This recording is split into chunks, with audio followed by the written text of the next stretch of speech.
Chris, one thing I've learned is that a bye week, 2 weeks to talk about back-to-back losses, would not recommend. We've spent too much time, and I'm very excited for there to be actual football again so we can, get into the weekly routine because 2 weeks on 2 losses is kind of tough.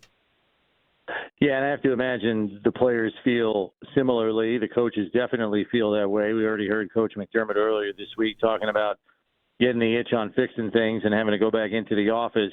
When he was at home, his wife could see he was getting the itch to go back in. So, yeah, I think these guys will be ready to get back to football. And I thought it was interesting that Josh made a point of noting that, they've got to get the joy back in playing and some juice as well, because I think one of the things that has been sorely absent each of the last 3 times out on the field, they haven't matched the intensity of their opponent.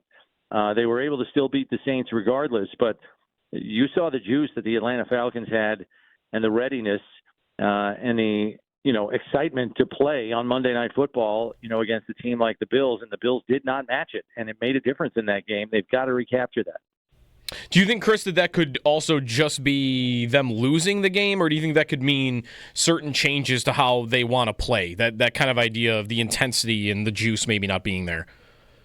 No, I mean, Steve and I talked about this on our podcast, Bills by the Numbers, on whether or not there's such a thing as contention fatigue. And what I mean by that is, when you perennially go to the playoffs every year, regular season games suddenly don't get you as pumped to play, so to speak. I think we saw the Chiefs suffer from that each of the last couple of years, where they were eking out games because it's like, oh my gosh, let's just get to the playoffs already. We're better than half the teams in this league.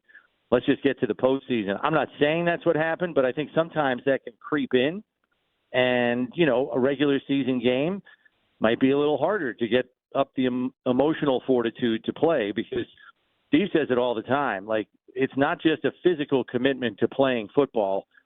There's an emotional component to it as well, to get yourself up and ready to play. And if you don't bring that to the game and the other team has more of it, it can be harder for you to win a football game no matter how good a team you are.